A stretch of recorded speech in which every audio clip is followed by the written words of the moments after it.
ನಿವೃತ್ತ ನೌಕರರ ವಿವಿಧ ಬೇಡಿಕೆ ಈಡೇರಿಸುವಂತೆ ಆಗ್ರಹಿಸಿ ಅಕ್ಟೋಬರ್ 1ರಂದು ವಿಶ್ವ ಹಿರಿಯ ನಾಗರಿಕ ದಿನಾಚರಣೆ ಅಂಗವಾಗಿ ಜಿಲ್ಲಾಧಿಕಾರಿಗಳ ಕಚೇರಿಯ ಮುಂದೆ ಒಂದು ದಿನದ ಸಾಂಕೇತಿಕ ಧರಣಿ ಸತ್ಯಾಗ್ರಹ ನಡೆಸಲಾಗುತ್ತದೆ ಎಂದು ಕರ್ನಾಟಕ ನೂತನ ನೌಕರರ ವೇದಿಕೆ ರಾಜ್ಯ ಸಂಚಾಲಕರಾದ ಶಂಕರಪ್ಪ ಲಮಾಣಿ ಹೇಳಿದರು.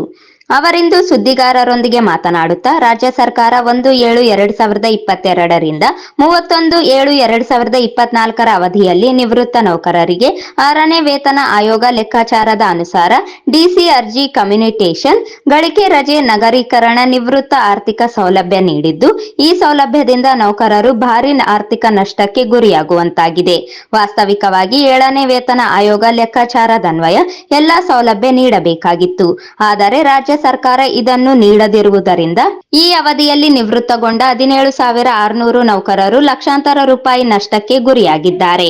ಈ ಕುರಿತು ಸಂಬಂಧಪಟ್ಟ ಸರ್ಕಾರದ ಗಮನಕ್ಕೆ ತರಲಾಗಿದೆ. ಕರ್ನಾಟಕ ರಾಜ್ಯ ನಿವೃತ್ತ ನೌಕರರ ಸಂಘದ ರಾಜ್ಯಾಧ್ಯಕ್ಷ ಡಾಕ್ಟರ್ ಎಲ್ ಭೈರಪ್ಪ ಸಮ್ಮುಖದಲ್ಲಿ ನೌಕರರಿಗೆ ಆಗಿರುವ ಅನ್ಯಾಯದ ಬಗ್ಗೆಯೂ ಮುಖ್ಯಮಂತ್ರಿ, ಉಪಮುಖ್ಯಮಂತ್ರಿಗಳಿಗೆ ವಿವರಿಸಲಾಗಿದೆ. 7ನೇ ವೇತನ ಆಯೋಗ ಜಾರಿಯಾಗದೇ ಇರುವುದು ನಿವೃತ್ತರಿಗೆ 12ರಿಂದ 22 ಲಕ್ಷ ಆರ್ಥಿಕ ನಷ್ಟಕ್ಕೆ ಗುರಿಯಾಗಿದ್ದೇವೆ.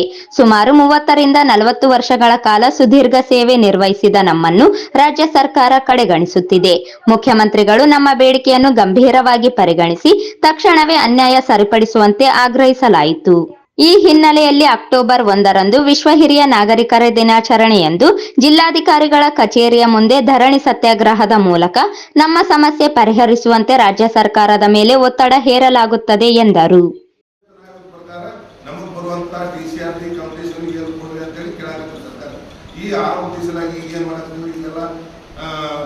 ದಾವಣಗೆರೆಯಲ್ಲಿ ಮೀಟಿಂಗ್ ಆಯ್ತು, ವಿಭಾಗ ಮಟ್ಟದಲ್ಲಿ ಮೀಟಿಂಗ್ ಆಗೋದು, ಫ್ರೀಡಮ್ ಪಾರ್ಕ್ನಲ್ಲಿ ಮೀಟಿಂಗ್ ಆಯ್ತು. ಈಗ ನೆಕ್ಸ್ಟ್ ನಾಳೆ 1/10/2024ರಂದು ನಿವೃತ್ತ ನೌಕರರ ವೇದಿಕೆಯಲ್ಲಿ ಏನಂದ್ರೆ ವಿಶ್ವ ಹಿರಿಯ ನಾಗರಿಕರ ದಿನಾಚರಣೆ ಇದೆ 1ನೇ ತಾರೀಕು.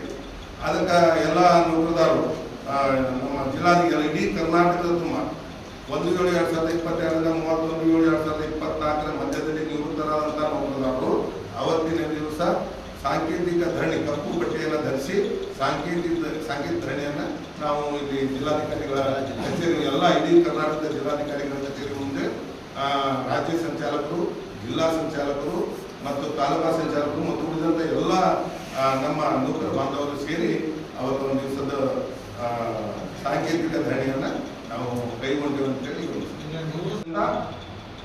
ಕಾಲ್ಪನಿಕ ವೇತನ ಪಟ್ಟಿಯನ್ನು ಕೊಡ್ತೇವೆ. 1/8/2024ರಿಂದ ಆರ್ಥಿಕ ಸೌಲಭ್ಯವನ್ನು ಕೊಡ್ತೇವೆ ಅಂತೇಳಿ ಸರ್ಕಾರ ಆದೇಶವನ್ನು ಹೊರಡಿಸಿತು.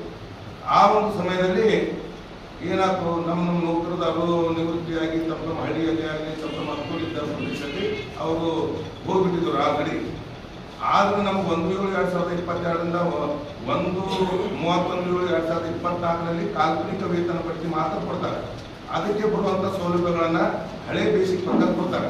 ಅದನ್ನು ಕೆಲವೊಬ್ಬರು ನಾವು 5 ಜನ ರಾಜ್ಯ ಸಂಚಾಲಕರು, ನಮ್ಮ ಶ್ರೀಶೈಲಗೌಡರು, ಮಾನ್ಯ ತಾಲೂಕಿನಿಂದ ಮತ್ತು ನಾನು ಎಲ್ಲರೂ ಸೇರಿ ನಮಗೊಂದು ಅರ್ಥ ಆಯಿತು. 6ನೇ ವೇತನ ಆಯೋಗದ ಪ್ರಕಾರ BCRT, ಕಮ್ಯುಟೇಷನು, ELಗಳ ಸೌಲಭ್ಯ ಕೊಡ್ತಾರೆ. 7ನೇ ವೇತನ ಆಯೋಗ ಜಾರಿ ಆದರೂ ನಮ್ಗೆ ಯಾಕೆ ಕೊಡಂಗಿಲ್ಲ?